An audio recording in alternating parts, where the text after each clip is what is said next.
దేవుని పరిశుద్ధ నామంలో ఈ కూడికలో పాల్గొంపులు పొందడానికి వచ్చిన అందరికీ నా హృదయపూర్వకమైన వందనాలు. ఈ కూడికను ఏర్పాటు చేసుకున్న కుటుంబానికి కూడా నా హృదయపూర్వకమైనటువంటి వందనాలు తెలియజేస్తూ ఉన్నాను. దేవుని పరిశుద్ధ వాక్య భాగంలో నుండి 73వ కీర్తనల గ్రంథం 73వ కీర్తన 25వ వచనాన్ని చరణాన్ని చదువుకుని వాక్యాన్ని ధ్యానం చేద్దాం. 73వ కీర్తన 25వ చరణం. ఆకాశమందు నీవు తప్ప నాకెవరున్నారు, నీవు నాకుండగా లోకములోనిది ఏదీ నాకు అక్కరలేదు. దేవుడి పరిశుద్ధ వాక్యం ద్వారా మనందరితోనూ మాట్లాడినట్లుగా మనం ప్రార్థన చేద్దాం. తలలు వంచండి, కన్నులు మూయండి. అందరూ కూడా ప్రార్థనలో ఏకీవించండి. హల్లెలూయా, హల్లెలూయా, హల్లెలూయా. నీవే మాట్లాడుమయ్యా. ప్రార్థన చేద్దాం. ప్రేమల మా తండ్రి పరిశుద్ధుడా, నాతోనూ ఇక్కడ నీ బిడ్డలందరితో మాట్లాడండి. నీ దివ్యమైన స్వరం వినిపించి నీ ముఖ దర్శనం చేత మా ఆశలు తీర్చండి.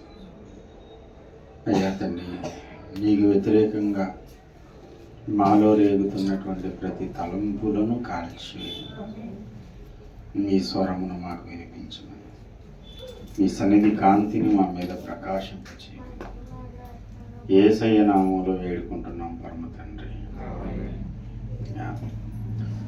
ప్రభునందు ప్రియమైన దేవుని బిడ్డలారా,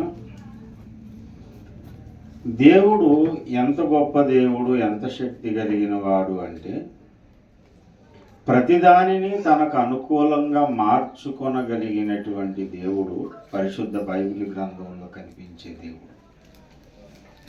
అన్నిటినీ వాడేసుకుంటాడు ఆయన. ఎలా అంటే తనకు అనుకూలముగా సమస్తమును తనకు స్వాధీనపరుచుకొనగలిగిన శక్తి దేవుడికి ఉంది.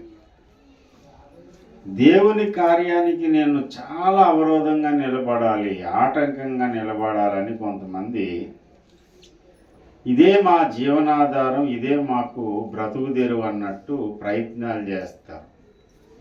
అలా ప్రయత్నం చేసేటువంటి ప్రయత్నాలను కూడా దేవుడు తనకు అనుకూలంగా మార్చేసుకుంటాడు. ఆయన దేవునికి స్తోత్రం. కీడును కూడా మేలుగా మార్చగలిగినటువంటి వాడు.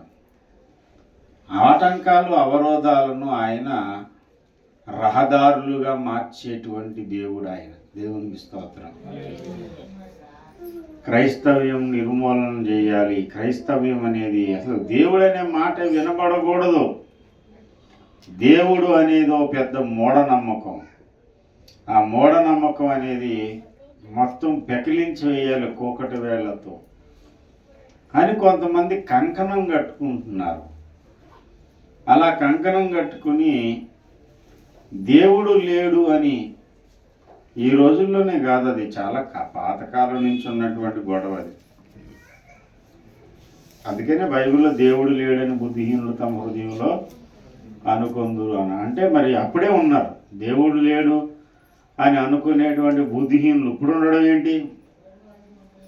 దావీదు కీర్తన రాసేటప్పటికీ క్రీస్తు పూర్వం 1000 ఏళ్ల నాడే ఉన్నారు ఇలాంటి వాళ్ళు, దేవుడు లేడు అనేటువంటి వాళ్ళు. దేవుడు లేడు, దేవుడు లేడు, దేవుడు లేడు అని ప్రచారం చేసేటువంటి నాస్తిక సమాజం వాళ్ళు ఒక పత్రిక రిలీజ్ చేశారు. ఆ పత్రిక అందులో ఉన్నటువంటి సారాంశం ఏంటంటే, అసలు దేవుడు లేడు అని నేను ఎందుకు నమ్మవలసి వస్తుంది? అసలు ఒకవేళ దేవుడు ఉన్నాడని నమ్మితే నేను ఏం చేయవలసి వస్తుందంటే, నా బ్రతుకును, నా జీవిత చర్యలను సమస్తాన్ని ఆయనకు లెక్క అప్పచెప్పవలసి వస్తుంది. కాబట్టి ఈ భూమి మీద నేను బ్రతికే బ్రతుకు నా కోసం బ్రతకూడదు, ఇంకా ఆ బ్రతుకు ఆ దేవుని కోసమే బ్రతకవలసి వస్తుంది. కనబడని ఒక దేవుడు ఉన్నాడని నేను నమ్మితే నా సర్వస్వం మీద ఆయన నేను అధికారిగా చేసుకోవాల్సి వస్తుంది. ఆయన కొరకు తప్ప మరి దేని కొరకు నేను బ్రతకడానికి వీలు లేకుండా అయిపోతుంది. కాబట్టి దేవుడు లేడు అని ఒక పత్రిక రాశారు. ఈ పత్రిక దేవుడు లేడు అనేటువంటి నమ్మికను, దేవుడు లేడు అనేటువంటి విషయాన్ని ప్రమోట్ చేయడానికి, లేకపోతే దాన్ని బలపరచడానికి వాళ్ళు ప్రయత్నం చేశారు, కానీ వాళ్ళ ఆలోచన బెడిసిగొట్టింది. ఆ పేపర్ చదివి దేవుడు లేడు అని కన్విన్స్ అవ్వడం మానేసి, ఆ పేపర్, ఆ పాంప్లెట్ చదివిన తర్వాత మారు మనసు పొంది దేవునికి తను తానుగా అప్పగించేసుకున్నాడు ఒక యవనస్తుడు. ఆయన ఎవరంటే ఇంగ్లాండ్ క్రికెట్ టీంకి కెప్టెన్గా పనిచేశాడు. ఆయన పేరు చార్లెస్ టీ స్టడ్. ఆయన్ని సిటీ స్టడ్ అంటారు, సిటీ స్టడ్ అంటారు ఆయన్ని. చార్లెస్ టీ స్టడ్ ఆయన పేరు. ఆయన మారు మనసు పొందింది దేన్ని బట్టి అంటే, ఒక నాస్తికుడు రాసినటువంటి ఒక కరపత్రికను బట్టి ఆయన మారు మనసు పొంది తన జీవితాన్ని యేసయ్యకు పూర్తిగా అప్పగించేసుకున్నాడు. దేవునికి స్తోత్రం కలుగుతుంది. అందులో వారు ఆడినటువంటి పదాలు ఏంటంటే, ఇక భూమి మీద వేరే ఆశ, వేరే ధ్యాస అనేది ఉండకూడదు. ఏముండాలి? ఆకాశమందు నీవు తప్ప, నీవు నాకుండగా ఈ లోకంలో నాకు అవసరం లేదు. ఆకాశమందు నీవు తప్ప నాకెవరున్నారు? నీవు నాకుండగా లోకములోనిది ఏదియు నాకు అక్కరలేదు. ఈ మాట ప్రతి క్రైస్తవుడు తన జీవితంలో ఒకనాటికి అని తీరగలగాలి.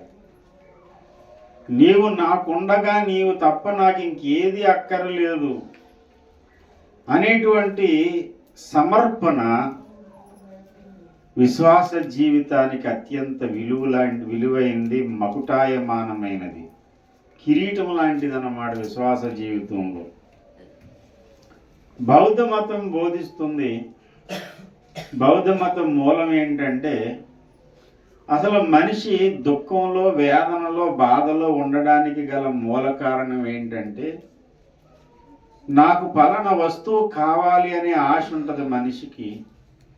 ఆ ఆశ నెరవేరకపోవడం వల్లే దుఃఖము, వేదన అనేది ఉంటుంది. మానవుడి కష్టాలకు, దుఃఖానికి మూల కారణం ఆశే. ఆశలనేవి లేకపోతే ఇక మనిషికి ఏ కష్టము ఉండదు అనేది బౌద్ధ మతంలో ఉన్నటువంటి ముఖ్య అంశం. కానీ దీన్ని కూడా జాగ్రత్తగా ఆలోచన చేస్తే, నాకు ఏ దాని మీద, దేని మీద ఆశ ఉండకూడదు అనేది కూడా ఒక ఆశే అండి. నాకు దేని మీద ఆశ ఉండకూడదు అనే ఆశ ఇంకా పెద్ద ఆశ, అది చాలా ఇంకా గొప్ప ఆశ. నేను దేని మీద ఆశపడకూడదండి, పలానా దాని మీద అవుతుంది, నేను ఆశపడకూడదు అనే ఆశ చేత ఆ ఆశ తీరక మనిషి బాధపడుతూ ఉంటాడు అన్నమాట. భూమి మీద పుట్టి జీవిస్తున్న ప్రతి మనిషికి తన బ్రతుకు కాలంలో దేని గురించి అయినా ఏదో ఒక దాని గురించి ఆశ, ధ్యాస అనేది ఉంటుంది. ఆశపడితే పాపమేం కాదు. ఎవరో ఒక ఆయన జానపద గాయకుడు రాశాడు ఒక పాట, ఆశపడితే పాపమోయి ఇది పరిశుద్ధ జీవితమోయి అని రాశాడు. ఆశపడితే పాపం ఎలాగవుతుంది? ఆశపడితే పాపం కాదు, దురాశ పడితే పాపం అవుతుంది. అయితే ఈ ఆశలన్నిటికంటే గొప్ప ఆశ, అసలు మనిషికి ఆశ లేకుండా, కోరిక లేకుండా ఉండడు, అలా ఉండొద్దు కూడా. దేవుడు ఏం చెప్పాడంటే, నీ కోరికను సిద్ధింపజేసి నీ ఆలోచన యావత్తును, అంటే నీకు కోరిక, నీకు ఆలోచన ఉంటేనే కదా ఆయన సఫలం చేస్తాడు. మీరు ఇచ్చించుటకును కార్యసిద్ధి కలగజేసుకున్నటకును కార్యాకార్యకు దేవుడు అని అన్నాడు. అంటే నీకు ఒక ఇచ్చ అనేది ఉండాలి. దేవుడికి కూడా ఇచ్చ ఉంది, కోరిక ఉంది. అంటే మనిషి అన్న తర్వాత ఏదో ఒక విషయంలో నాకు పలానా వస్తువు కావాలి, ఒక మంచి ఇల్లు కావాలి. అద్దింట్లో ఉండేవాడికి ఏం ఆశ ఉంటుంది అంటే, ఒక సొంత ఇల్లు ఉంటే బాగుండు, ఏదో చిన్న అపార్ట్మెంట్లో ఫ్లాట్ అయినా పర్వాలేదు, రాజీవ్ గృహకల్పన పర్లేదు, ఎన్టీఆర్ గృహకల్పన పర్లేదు. అది ఇంకా వచ్చిందో లేదో తెలియదు, కానీ నాకు ఊరికనే అంటున్నాను, ఏదైనా పర్వాలేదు. తీరా కొనుక్కున్న తర్వాత అనిపించదు, ఏంటండి ఈ బాత్రూమ్ కష్టాలు, ఈ నీళ్లు, గోడలో నీళ్ళు వచ్చేయడం, పెచ్చులు ఊడిపోవడం, ఈ బాధలన్నీ మనకి ఒక ఇండిపెండెంట్ హౌస్ ఉంటే బాగుంటుంది. అంటే ఇండిపెండెంట్ హౌస్ ఉన్నంత సుఖం ఇంకేది ఉండదు. అంటే అపార్ట్మెంట్ అంటే ఎలాంటిది అని అంటే అందులో నువ్వు ఉంటావు కానీ ఏది నీది కాదు, అదే అపార్ట్మెంట్. గట్టిగా ఈ కింద నేల నాదనుకుని అపార్ట్మెంట్లో కింద ఫ్లోరింగ్ నాదనుకుని గట్టిగా నడిచామనుకో కిందోడు గొడవ పెడతాడు. పై స్లాబ్ నాదనుకుని పైన ఏమైనా కన్నం పెట్టామనుకోండి పైన ఉన్నవాళ్ళు గొడవ పెడతారు. ఏం సార్ మా పైన ఉన్న మేము ఉండొద్దా, మీరు స్లాబ్ కన్నాలు పెడుతున్నారు. యువతల పక్కకి కన్నం పెడితే అవతల పక్క ప్లాట్లు గొడవ పెడతారు. ఏంటండి ఈ గోడ నీదేనా కాదంటే నీదే కాసేపటికి, కానీ అది పూర్తిగా నీది కాదు. అన్నీ నాయే అనుకుంటా కానీ ఏది నీది కాదు అపార్ట్మెంట్. అన్ని సౌఖ్యాలు ఉన్నాయని ఆనందిస్తాం కానీ ఏ సౌఖ్యం కనిపించదు. ఒక్కోసారి దూరం కొండలు నిలిపన్నట్టు అలాగేంటండి బాబు, కాంక్రీట్లతో కట్టేశారు, మామూలుగా లేదు బిల్డింగ్లు. ఏంటంటారండి ఆ బిల్డింగ్లు టిట్కో, తర్వాత తిట్టుకోవాలి. ముందేమో టిట్కో, తర్వాత తిట్టుకో. ఇది పరిస్థితి. మనిషికి ప్రతి ఒక్కడికి ఆశ. సరే ఇండిపెండెంట్ హౌస్ వచ్చిన తర్వాత మళ్ళీ అక్కడితో ఆగిపోద్దా, పైన గదులు వేసుకోవాలండి.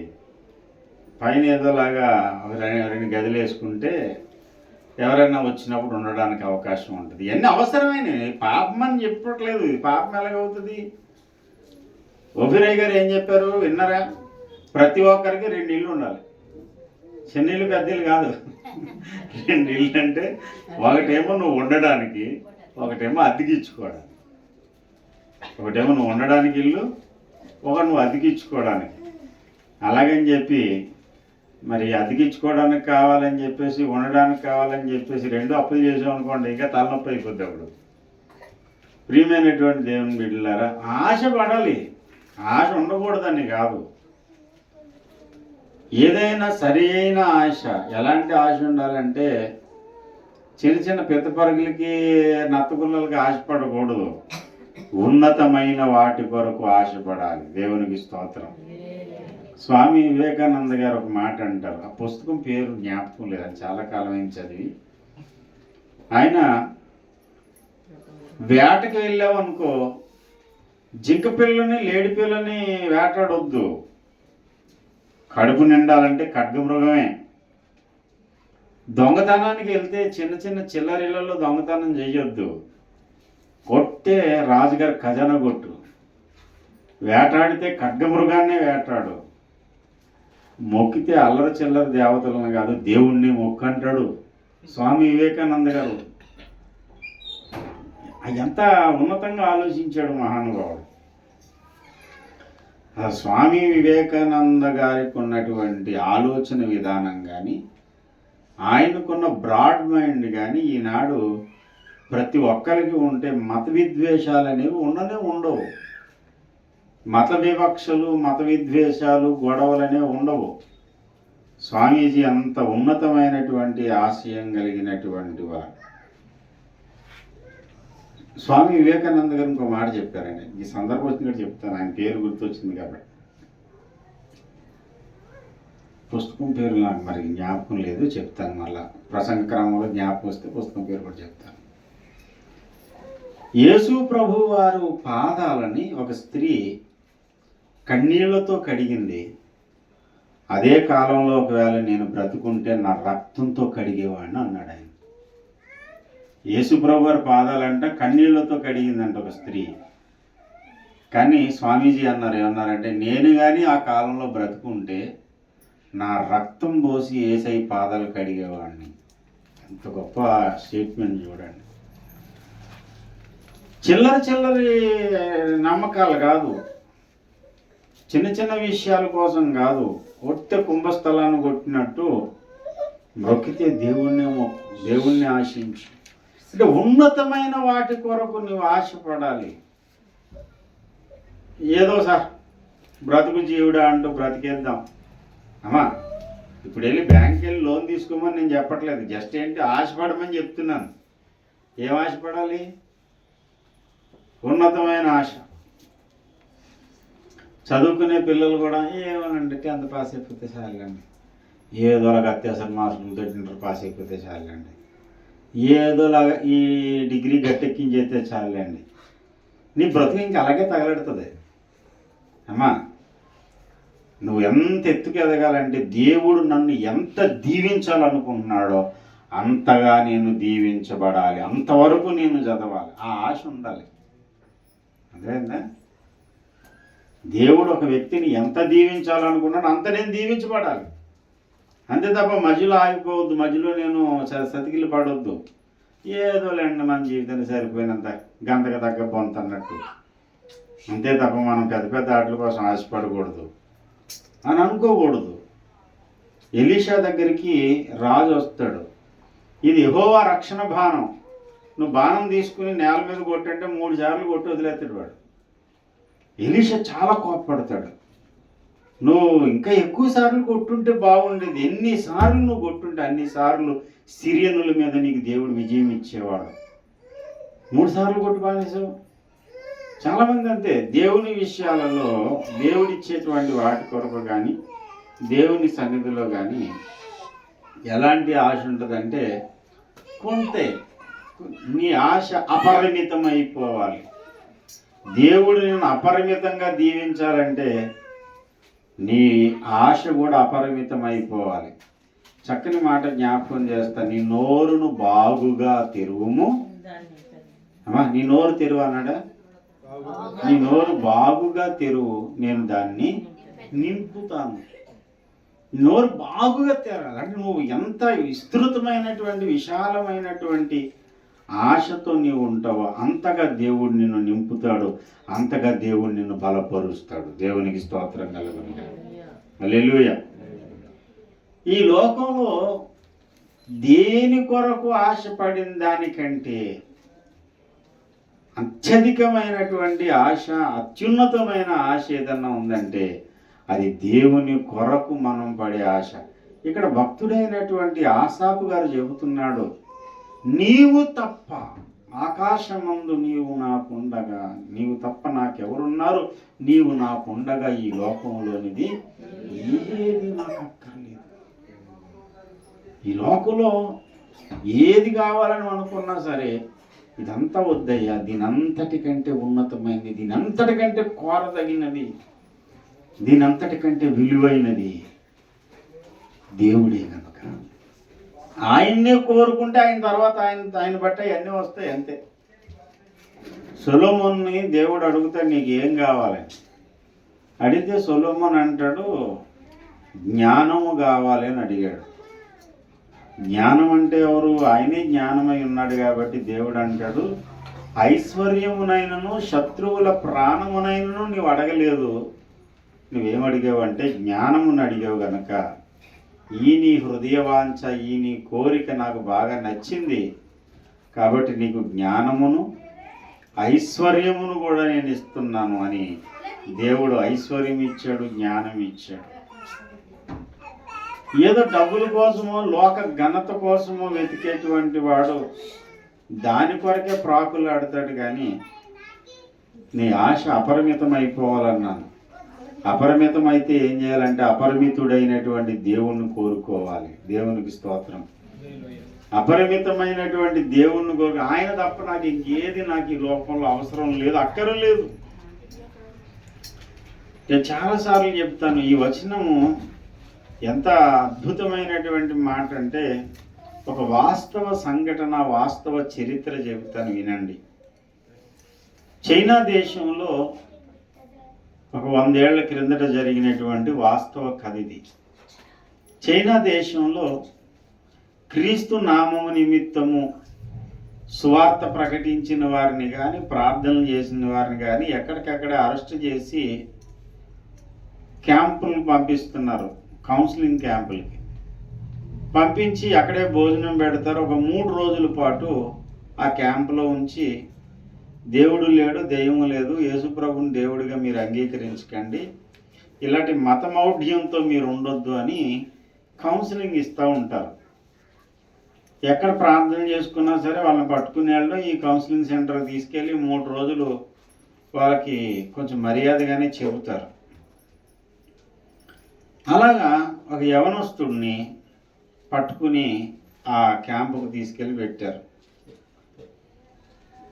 ఈ క్యాంపులో రకరకాల బోధలు చేశారు. అసలు దేవుడు లేడు అని అనడానికి ఎన్నో రుజువులు చెప్పారు. చెప్పిన తర్వాత 3 రోజులు అయిన తర్వాత అడుగుతున్నారు, బాబు నువ్వు ఇంకా యేసు ప్రభు యందు నమ్మకం ఉందా, ఆయన నువ్వు ప్రేమిస్తున్నావా అని అంటే ఆయన అన్నాడు, సార్ నేను ఇక్కడికి రాకముందు కొంతే ప్రేమించేవాడిని, ఈ క్యాంపులోకి వచ్చిన తర్వాత మీరు చెప్పే మాటలన్నీ వింటుంటే నా దేవుడు ఎంత ప్రేమ కలిగిన వాడో, ఆయన నేను ఎంత ప్రేమించాలో నాకు అర్థమైంది, నేను ఇంకా అత్యధికంగా ఆయన్ని ప్రేమిస్తున్నానని అన్నాడు.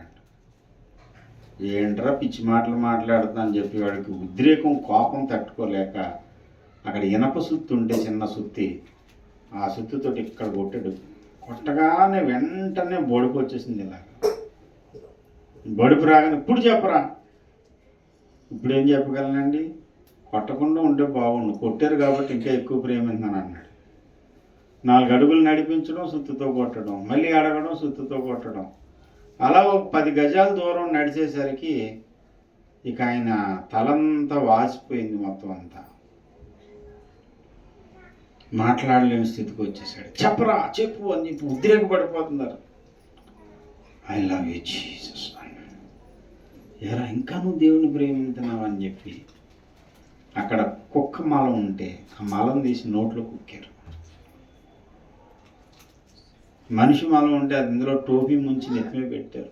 కంపు కంపు తుప్పును ఉమ్మొద్దాం అనుకున్నాడు. ఉమ్ముతో పాటు రక్తం వలవల కారిపోయింది. కళ్ళు తిరిగి పడిపోయాడు. బరబర బరబరమని లాక్కుని వెళ్ళిపోయి జైలు గదిలో పడేశారు. ఎప్పుడుకో స్పృహ వచ్చింది. లేచి చూశాడు, తలంతా వాసిపోయింది, దిమ్మెక్కిపోయింది, నొప్పి, విపరీతమైన నొప్పి, కంపు కంపు, ఒళ్ళంతా రక్తపు మడుగులో ఉన్నాడు. ఓపిక చేసుకుని లేచాడు. మళ్ళీ మరుసటి రోజు వచ్చి జడ్జి దగ్గరికి లాక్కుని వెళ్ళారు. జడ్జి గారు అడుగుతున్నారు, ఆ మతమౌఢ్యాన్ని వదిలిపెడుతున్నావా నువ్వు అంటే, లేదు సార్, నేను ఇక్కడికి రాకముందు మీరు కొట్టకముందు తక్కువే ప్రేమించేవాడిని, నేను ఇప్పుడు ఇంకా ఎక్కువ ప్రేమించాను. ఎందుకంటే ఆయన నా కొరకు గాయపడ్డాడు, సిలువ మోసాడు, ఇప్పుడు ఆయన కొరకు శ్రమపడే అవకాశం దేవుడు నాకు ఇచ్చాడు, కాబట్టి నేను యేసయ్యను ప్రేమిస్తున్నాను. వాళ్ళకి ఏం చేయాలో తెలియదు, జైల్లో పడేశారు.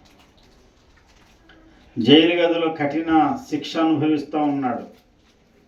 ప్రతిరోజు అతన్ని వాదార్చేటువంటి ఉత్తరం ఒకటి వారానికి ఒకటి వచ్చేది. ఆ ఉత్తరమే తీసుకుని చదువుకునేవాడు, వాదార్పు పొందేవాడు. ఆ ఉత్తరం ఎవరంటే తన భార్య దగ్గర నుంచి వచ్చిన ఉత్తరం. భార్య రాసేది, మీరేం భయపడకండి, మీరు తొందరలో రిలీజ్ అవుతారు, మీరు తొందరలోనే వచ్చేస్తారు బయటికి, మనం కలిసి యేసయ్య కోసం బ్రతుకుదాం, మీరు జైల్లో యేసయ్యతో గడపండి అని ఇలా వాదార్పు మాటలు చాలా రాసేది. కొన్ని వారాలయ్యింది, నెలలయ్యింది.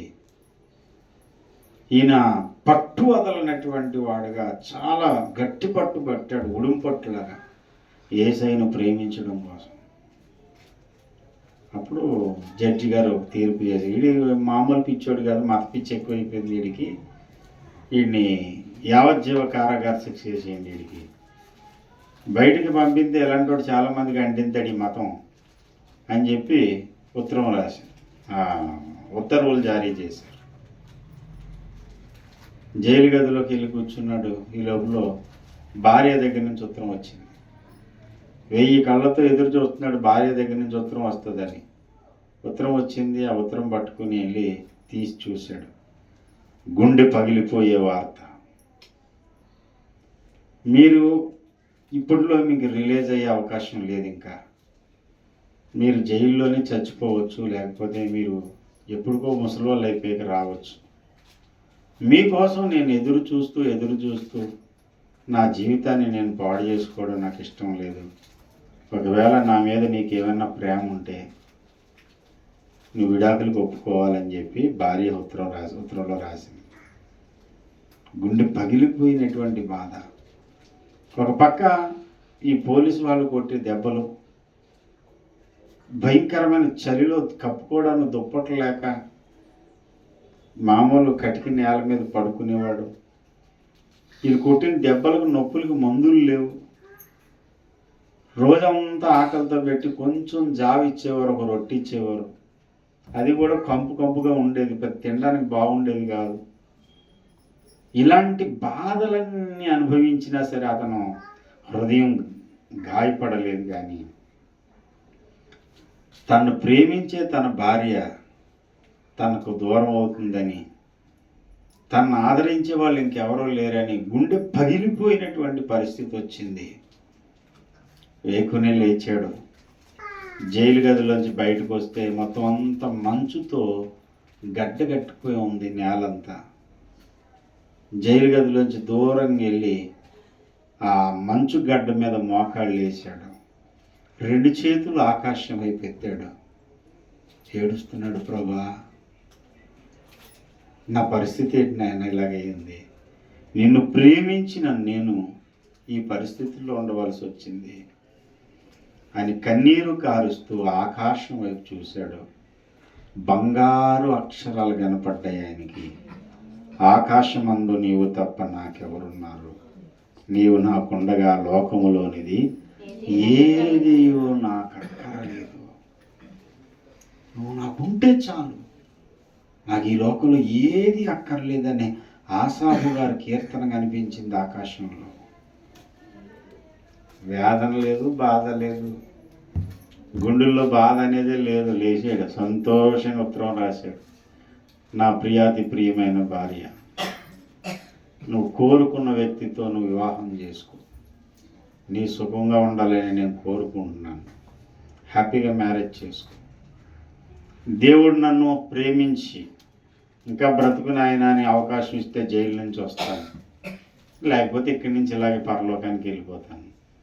నా కోసం నువ్వేం బాధపడవద్దు, ఇంతకాలం నన్ను ప్రేమించి ఓదార్చి నన్ను బలపరిచావు, నీ ప్రేమకు నేను కృతజ్ఞుడను అని ఉత్తరం రాసి, ఇట్లు నీ భర్త జిజ్ హాంగ్, ఆయన పేరు జిజ్ హాంగ్ అని సంతకం పెట్టి ఉత్తరం పంపించాడు.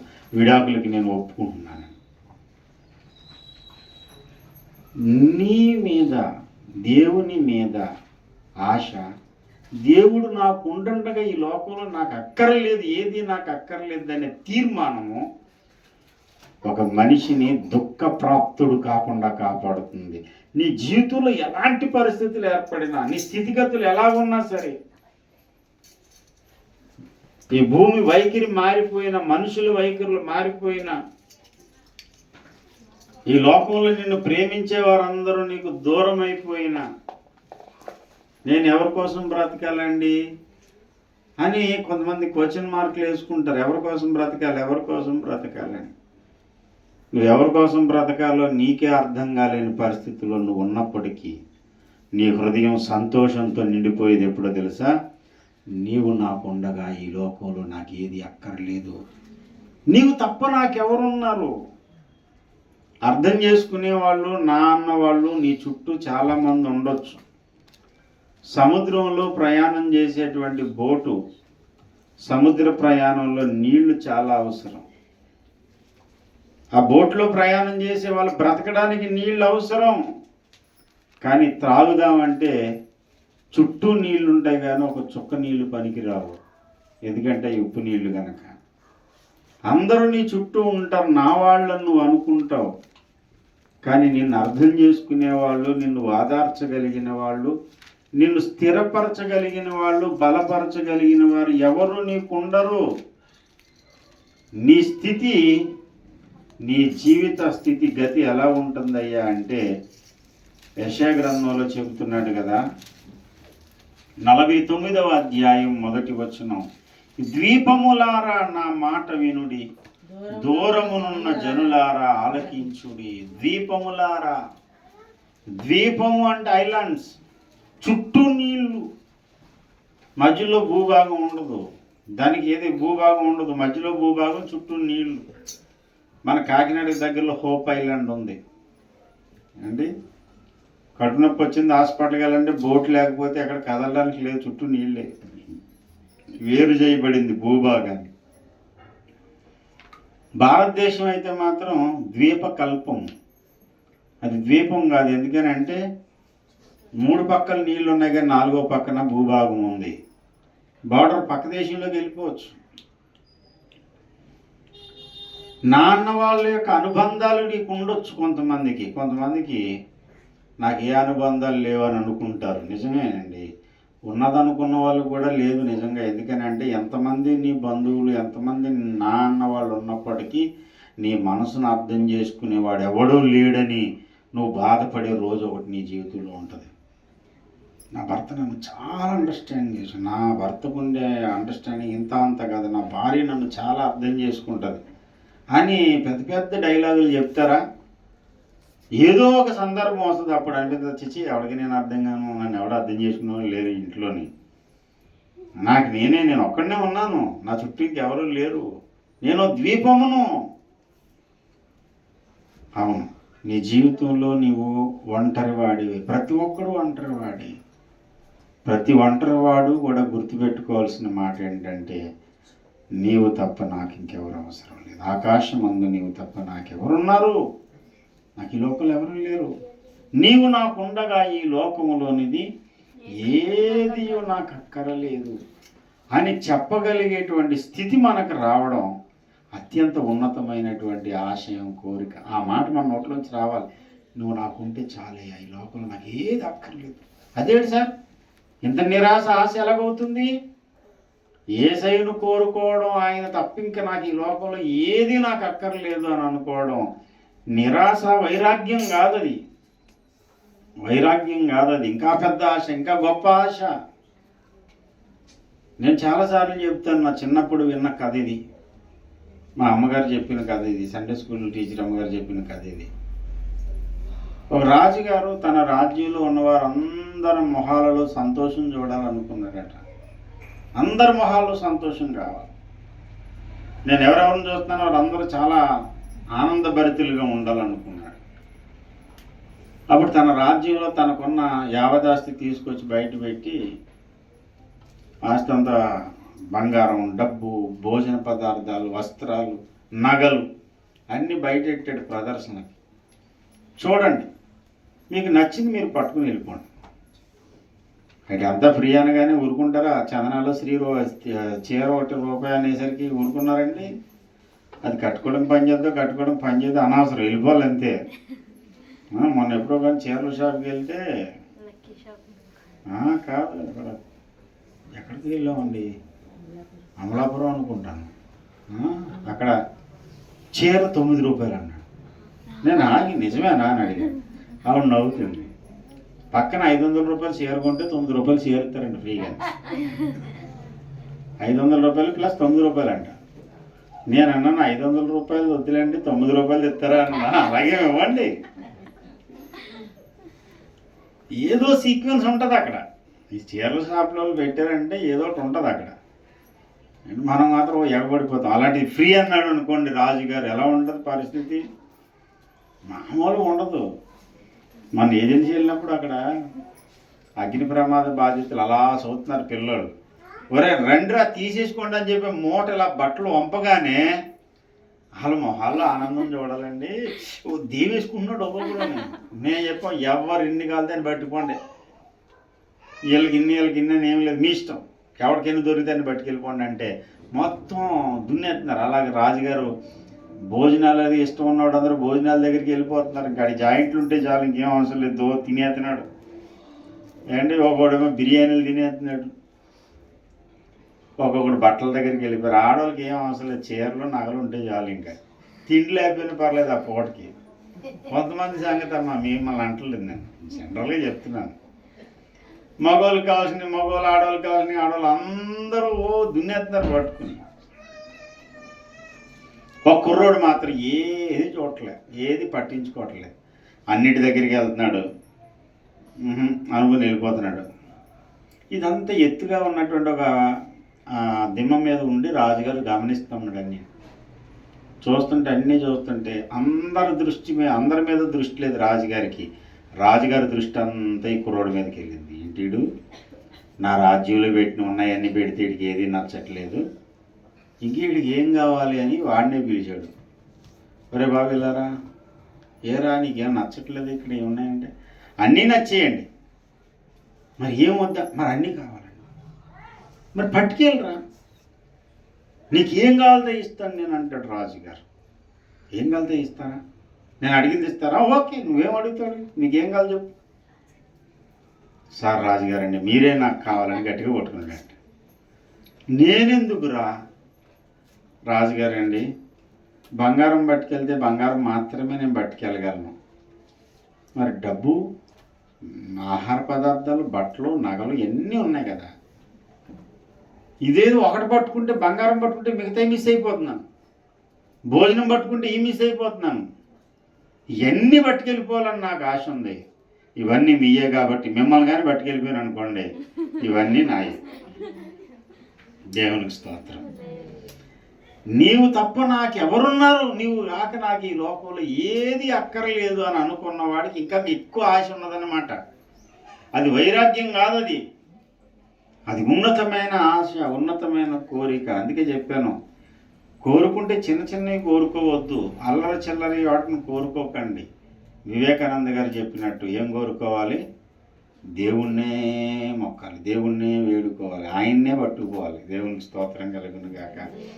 నీవు తప్ప నాకు ఇంకెవ్వరూ ఈ లోకంలో లేరు నాయన, నీవు ఉంటే నాకు చాలు, నువ్వు నాకు కావాలి అని దేవుణ్ణి సొంతం చేసుకోవడానికి ప్రయత్నం చేస్తే ఈ 2026వ సంవత్సరం మహిమకరమైన సంవత్సరంగా మారిపోద్ది.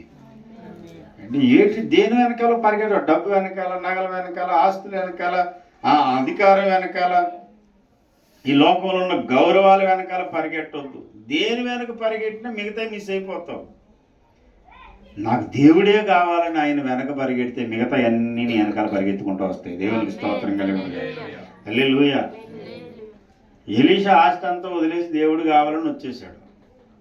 నయమాను స్వస్థత పొందిన తర్వాత బతిమాలుతున్నాడు, కొంచెం బంగారం తీసుకోండి ప్లీజ్, ఈ బంగారం తీసుకోండి, బట్టలు నేను అసలు ఏంటి ఆస్తులు వెనకాల పరిగెట్టుకుంటూ వస్తూ ఉన్నాయి. ఈ లోకంలో ఘనతలు పరిగెట్టుకుంటూ వస్తాయి నీ వెనక. ముందు మాత్రం నువ్వు వెనక ఎవరైనా పరిగెట్టాలి?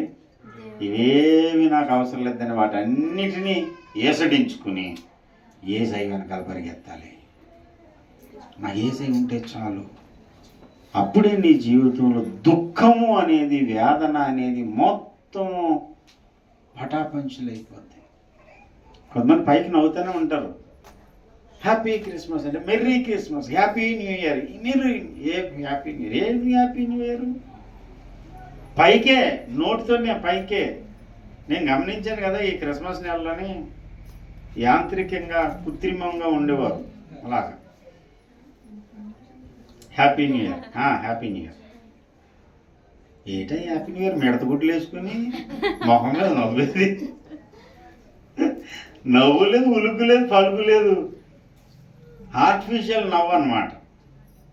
ఒక ఆవిడ ఫోటో తీయించుకోవడానికి నిలబడి అంతా అయిన తర్వాత అంటది, నాకు ఈ బుక్ అంతా నొప్పి వచ్చేసింది అంటది. ఏ అంటే ప్రతి ఫోటో కూడా నవ్వాల్సి వచ్చిందంట. నవ్వడానికి ఇలా పెడితే బొగ్గు నొప్పి వచ్చిందంట. మరి రాదు, మరి లోపల నవ్వు ఉంటే, లోపల సంతోషం ఉంటే బొగ్గు నొప్పి వస్తుందా? ప్రియమైనటువంటి దేవుని బిడ్డలారా, పైకి నవ్వుతున్నారు, పైకి ఏదో సంతోషంగా, కానీ ఇంకా నాకు అది లేదు, ఇది లేదు అనేటువంటి బెంగ, అందరూ నన్ను వదిలేశారనేటువంటి బాధ, నన్ను పట్టించుకోలేదనేటువంటి వేదన, వీటన్నిటికీ పరిష్కారం ఏంటంటే ఇవన్నీ నాకు వద్దు అనేటువంటి వైరాగ్యమే. దేవునికి స్తోత్రం. నాకు పదవి ఇవ్వలేదనే బాధ ఎప్పుడవుతుంది? నాకు పదవి కావాలని కోరుకున్నప్పుడే కదా, అవునా కదా? నాకు ఎమ్మెల్యే సీట్ ఇస్తే బాగుండు, ఎమ్మెల్యే సీట్ ఇస్తేనే బాగుండు అని చెప్పి నేను వెంపర్లు ఆడితే, ఇప్పుడు ఎమ్మెల్యే సీట్ రాకపోతే బాధపడాలి. ఒకవేళ ఎమ్మెల్యేగా పోటీ చేస్తే నాకు ఓట్లు రాలేదని బాధపడాలి. అది పోటీయే చేయలేదు నేను, నాకు ఓట్లు రాలేదని ఎందుకు బాధపడతాను? కౌంటింగ్ రోజు నేను కన్నీరు కార్చను, నాకేం సంబంధం లేదు. నేను ఉత్కంఠతో ఎదురు చూడండి. ఒకసారి మధ్యాహ్నం పొద్దున ఒకసారి చూస్తాను ఎలా ఉందని, ఫస్ట్ రౌండ్ ఎలా ఉంది, సెకండ్ రౌండ్, థర్డ్ రౌండ్ ఎలా ఉందో ఒకసారి చూస్తాను. ఆ తర్వాత చూడండి, ఇంకా సాయంత్రం చూస్తాను. ఎందుకంటే ఎవడు గెలిచాడు ఎవడు ఓడిపోతే తెలిసిపోయింది. మనకే సంబంధం ఏంటి సార్? ఇప్పుడు ఎవరు గెలిచినా మనకు కలిసి వచ్చేది ఏది, ఎవరు ఓడిపోయినా అరే నా పార్టీ నాయకుడు ఓడిపోయాడు అనుకోవడం మనది ఏ పార్టీ కాదు. ఎవరు గెలిస్తే అదే నా పార్టీ అండి. ఒక పెడితే ఫ్యాన్ వేసుకుంటాం, బయటకు వెళ్తే సైకిల్ మీద వెళ్తాం. మనకేం ఇబ్బంది లేదు, ఏదైనా సరే మనకేం బాధ లేదు.